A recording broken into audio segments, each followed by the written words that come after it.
నమస్కారం. ఈ కూటమి ప్రభుత్వం పరిపాలనలో హిందూ దేవాలయాల్లో వచ్చే భక్తులకి భద్రత లేదనే దానికి ఇప్పటి వరకు అనేక సంఘటనలు మనందరం కూడా చూడడం జరిగింది. ముఖ్యంగా తిరుమల తిరుపతి దేవస్థానం ఏదైతే ముక్కోటి ఏకాదశి అంటే వైకుంఠ ఏకాదశి నాడు ఈ కూటమి ప్రభుత్వం ఏర్పడిన ఫస్ట్ వైకుంఠ ఏకాదశి నాడు 6గురిని పొట్టన పెట్టుకుంది ఈ ప్రభుత్వం. సరైన ఏర్పాట్లు చేయకపోవడం కానివ్వండి, సరైన భక్తులకి సౌకర్యాలు కల్పించడంలో పూర్తిగా కూడా విఫలమయ్యి 6గురిని పొట్టన పెట్టుకుంది. అదేవిధంగా సింహాచలంలో చందనోత్సవం రాజు నాడు 7గురు మరణించారు. నాణ్యత లేని గోడ నిర్మించి సరైన పద్ధతి ప్రకారం కాకుండా భక్తులకి ఎటువంటి ఫెసిలిటీస్ కనిపించడంలో సింహాచలంలో కూడా 7గురిని పొట్టన పెట్టుకున్నారు. అదేవిధంగా కాశీ బొగ్గలో 9 మంది చనిపోయారు. ఇన్ని ఘటనలు జరుగుతున్నప్పటికీ కూడా ఏదైతే శివరాత్రి మన ఆంధ్ర రాష్ట్రంలోనే దాదాపు వివిధ రాష్ట్రాల నుంచి భక్తులందరూ కూడా కాలినడకన కూడా వస్తారు శివరాత్రికి శ్రీశైలానికి. జ్యోతిర్లింగం కాబట్టి దేవుని దర్శించుకుందాం, వారందరికీ కూడా మంచి జరగాలని చెప్పని భావించుకుని ప్రతి ఒక్కళ్ళు కూడా కఠోర దీక్షతో 41 రోజులు దీక్ష చేసుకుని స్వామివారిని దర్శించుకుందామని చెప్పని మన ఆంధ్ర రాష్ట్రం కావచ్చు, తెలంగాణ కావచ్చు, పక్కన ఉన్న కర్ణాటక కావచ్చు, ఇతర రాష్ట్రాల నుంచి కావచ్చు, ప్రతి ఒక్కళ్ళు కూడా, ఎందుకంటే మనకి తిరుమల తిరుపతి దేవస్థానం తర్వాత అతిపెద్ద దేవాలయం మన ఆంధ్ర రాష్ట్రంలో శ్రీశైలం దేవాలయం. శివరాత్రి రేపు 15వ తారీఖు నాడు శివరాత్రి వస్తుంది. కనీసం వచ్చే భక్తులకి ఎటువంటి ఏర్పాట్లు చేశారంటే, కాలినడకన వచ్చే భక్తులకి గతంలో అయితే కనుక సుమారు 30 నుంచి 40 రోజుల వరకు అనుమతి ఇచ్చేవారు. కాలినడకన వచ్చే భక్తులందరికీ కూడా 30 నుంచి 40 రోజులు అనుమతి ఇచ్చేవాళ్ళు.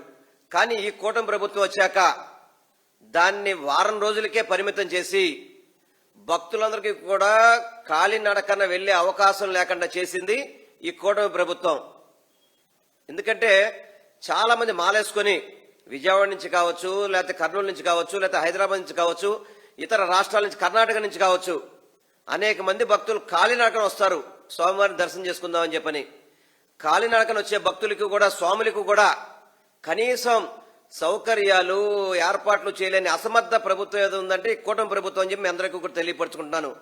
ఎంత దారుణమండి! నిన్న శ్రీశైలంలో మాల వేసుకొని, కఠోర దీక్షతో మాల వేసుకొని వాళ్ళు శివుడి దర్శనానికి వస్తే పోలీసులతో లాఠీ చార్జీ చేస్తారా? ఇదేనా మీ ప్రభుత్వ పరిపాలన అంటే? ఇప్పుడు ఆంధ్ర రాష్ట్రంలో వైఎస్ఆర్ కాంగ్రెస్ పార్టీ నాయకుల్ని రెడ్ బుక్ అంటున్నారు, పోలీసులతో వేధిస్తున్నారు. కానీ వచ్చే భక్తులను కూడా పోలీసుల ద్వారా ఒక ఏఎస్పీ అధికారి, సంథింగ్ అతని పేరు యుగంధర్ ఏదో ఉంది పేరు, అతను ఏ విధంగా భక్తుల్ని కొడతారు ఒకసారి చూడండి. ఏ విధంగా మామూలుగా ఎక్కడ కూడా భక్తులనే భయం, భక్తి శ్రద్ధ లేకుండా ఏ విధంగా ఒకసారి భక్తులను ఏ విధంగా హింసిస్తున్నారో ఒకసారి చూడండి.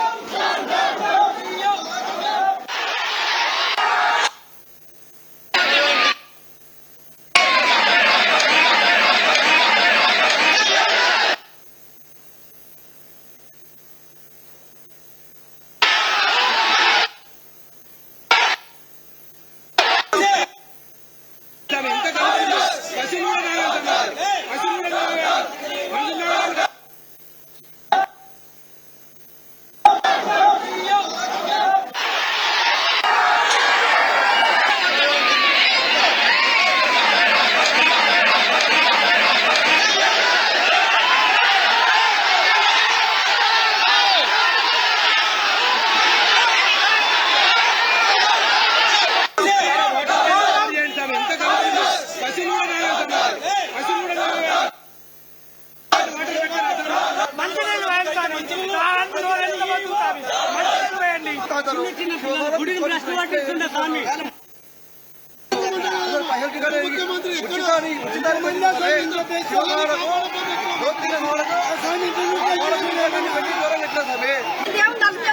చేస్తామని మంత్రి వస్తున్నాను ఎంతమందిని ఆగం చేస్తున్నాం. ఇప్పుడు దర్శనం లేదు ఏం లేదు.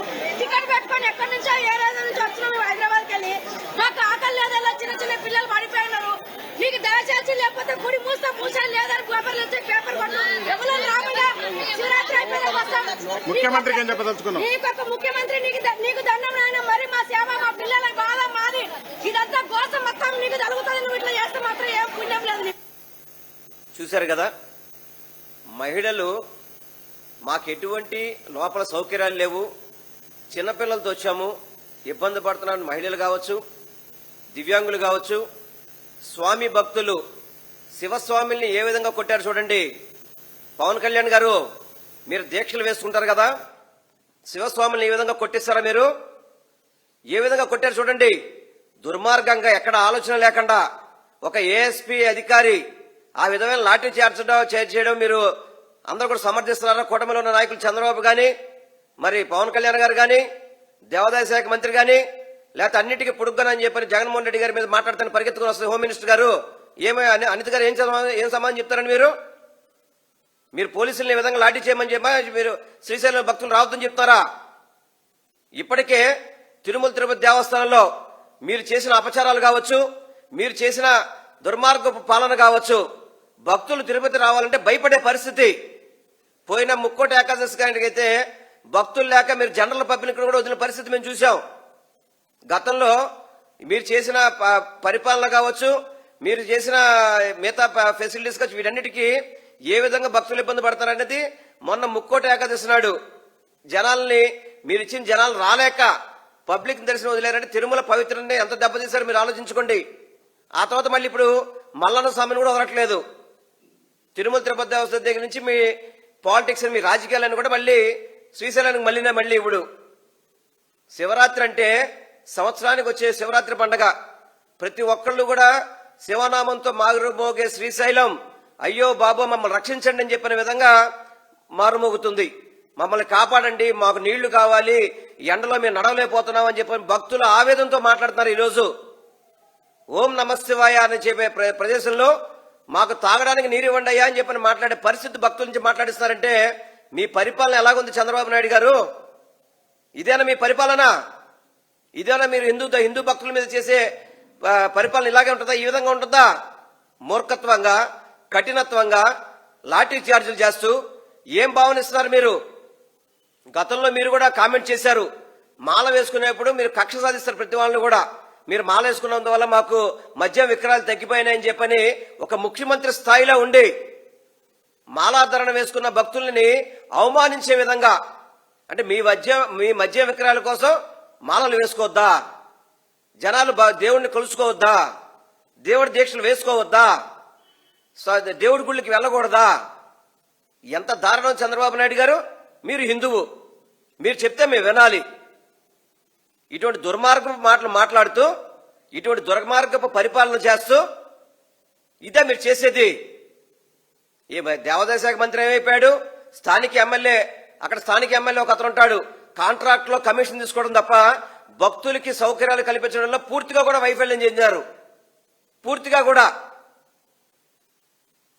కనీసం ఎండలుంటే కింద మ్యాట్లు వేయడం కానివ్వండి, వైట్ పెయింట్ వేయడం కానివ్వండి, పందిళ్లు వేయించడం కానివ్వండి, భక్తులకి త్రాగునిచ్చే అవకాశం కూడా చేయకుండా ఏంటండి పరిపాలన చేసేది? ఆమె ఎవరో హైదరాబాద్ నుంచి వచ్చిన లేడీ నమస్కారం పెడుతుంది, అయ్యా మాకు త్రాగడానికి నీరు ఇవ్వండి అయ్యా, లేకపోతే రావద్దని చెప్తే మీ గుడికి మానేస్తామయ్యా అని చెప్పని పక్క రాష్ట్రం వాళ్ళు కూడా మన రాష్ట్రంలో పరువు తీసే విధంగా మీ పరిపాలన చేస్తున్నారు. ఇదేనా మీ పరిపాలన అంటే? హిందూ దేవాలయాల మీద, హిందువుల మీద ఉన్న శ్రద్ధ ఇదేనా మీకు?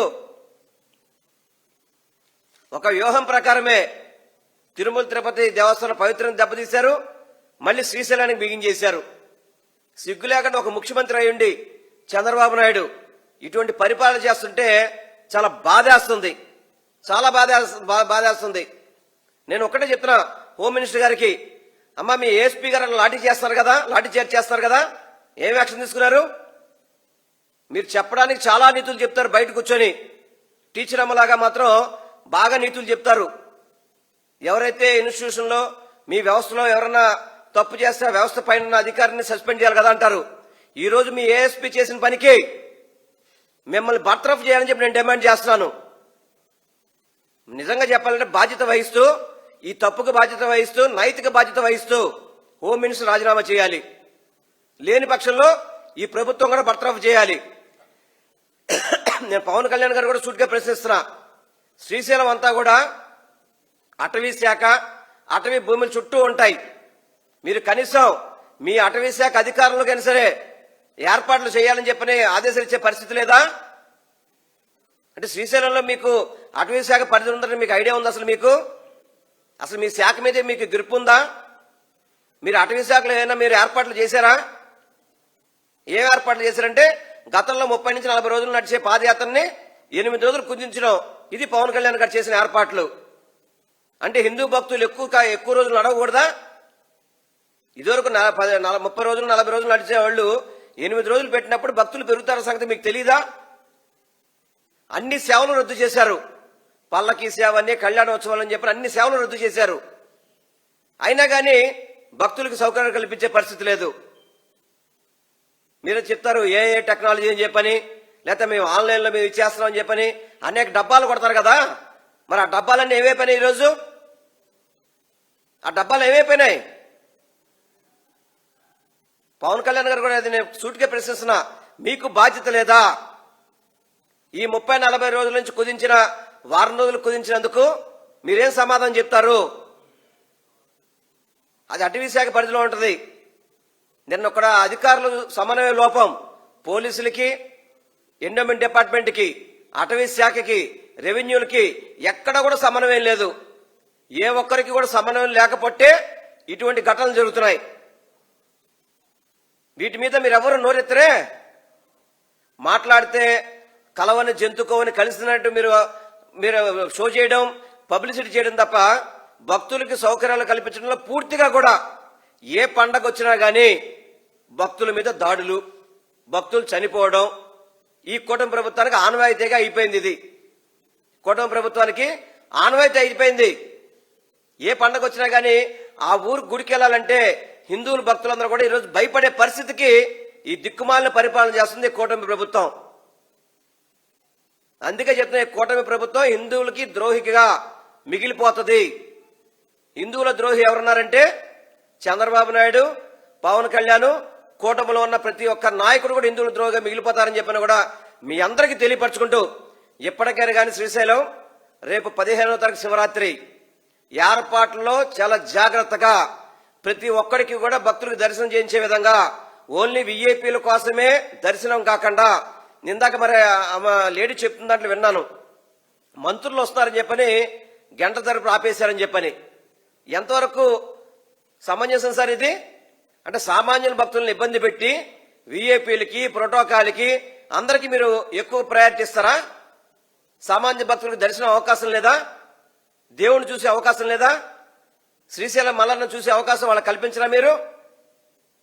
పూర్తిగా కూడా దేవాలయాల పరిపాలనలో గాని, హిందూ భక్తుల మీద గాని, హిందువుల మనోభావాలు కాపాడే విషయంలో ఈ కూటమి ప్రభుత్వం వైఫల్యం చెందింది అని చెప్పడానికి అనేక ఉదాహరణలు నిన్న జరిగిన ఘటన ఒకటని చెప్పి తెలియపరచుకుంటే, ఇప్పటికైనా కానీ మీరందరూ కూడా కళ్ళు తెరిచి శివరాత్రిలో కాళహస్తి కావచ్చు, కోటంబకొండ కావచ్చు, పట్టిసీమ కావచ్చు, మన శ్రీశైలం కావచ్చు, ఇతర శైవక్షేత్రాలన్నింటినీ కూడా చక్కటి ఏర్పాట్లు చేయాలని చెప్పని, భక్తులకి దర్శన సౌకర్యం కల్పించాలని చెప్పని, ఏర్పాట్ల లోపాలు లేకుండా చూడాలని చెప్పని నేను మనస్ఫూర్తిగా మిమ్మల్ని కోరుకుంటూ, ఎవరైతే ఇప్పుడు బాధ్యత ఏఎస్ఐ మన శివస్వాముల మీద దాడి చేశారో ఆ అధికారుల మీద చర్యలు తీసుకోవాలి.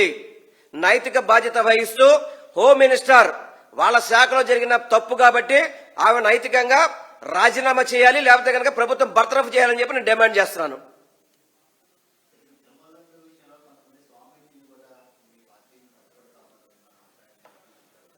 సార్, నేను ఒక్కటే కోరుకుంటున్నా, ఏ ఒక్కరైనా కానీ స్వామీజీలు కావచ్చు, భక్తులు కావచ్చు, ఎవరైనా కావచ్చు, చంద్రబాబు మాటలు నమ్మి మీరందరూ కూడా ఆ మాటలు మాట్లాడద్దు. పూర్తిగా రిపోర్ట్స్ చదవాలి. ఈ ట్యాంకర్లు కానీ ఇవన్నీ కూడా ఎవరి హయాంలో వచ్చినాయి, ఈ తప్పుకు కారణం ఎవరు అని తెలుసుకుని అందరూ కూడా మాట్లాడాలి. అంతే తప్ప చంద్రబాబు 18 నెలలు 19 నెలలు పరిపాలన చేసిన తర్వాత ఆ తప్పును కూడా గత ప్రభుత్వం మీద చూపెడతామంటే చాలా బాధాకరం. ఇదే స్వామీజీలు మరి శ్రీశైలం గురించి ఏం మాట్లాడతారు? ఇదే స్వామీజీలు మొన్న 6 భక్తులు చనిపోయినప్పుడు తిరుపతిలో మరి ఎందుకు మాట్లాడలేదు? మాట్లాడాలి కదా. ఈ లడ్డు గురించి మాట్లాడినప్పుడు అక్కడ భక్తులు 6 చనిపోయినప్పుడు మాట్లాడాలి కదా. దేవాలయానికి చెప్పులు వేసుకెళ్ళినప్పుడు, మహామండపం దాకా చెప్పులు వేసుకెళ్ళినప్పుడు మరి స్వామీజీలు ఎందుకు మాట్లాడలేదు? నేను అందరినీ కోరట్లేదు. ఎవరైతే రాజకీయంగా మాట్లాడదలుచుకున్నారో ఆ స్వాములకే చెప్తున్నాను. మాకంటే రాజకీయాలు, నాకు చంద్రబాబు నాయుడికి మాకు రాజకీయాలు ఉంటాయి, అది పక్కన పెట్టుకుందాం. స్వామీజీలు హిందూ మతం కాపాడండి. ఎవరు హిందూ మతంలో తప్పు చేసినా సరే ఎత్తు చూపెట్టండి. అంతే తప్ప ఉన్న ప్రభుత్వానికి మద్దతు పలుకుతాము, తప్పులని గత ప్రభుత్వం మీద వేస్తారంటే ఎవరు కూడా నమ్మే పరిస్థితి లేదు. స్వామీజీలందరూ కూడా ఉన్న నిజాలను నిజంగా చెప్పాలని చెప్పి మాత్రం మనస్ఫూర్తిగా నేను కోరుకుంటున్నాను. Thank you.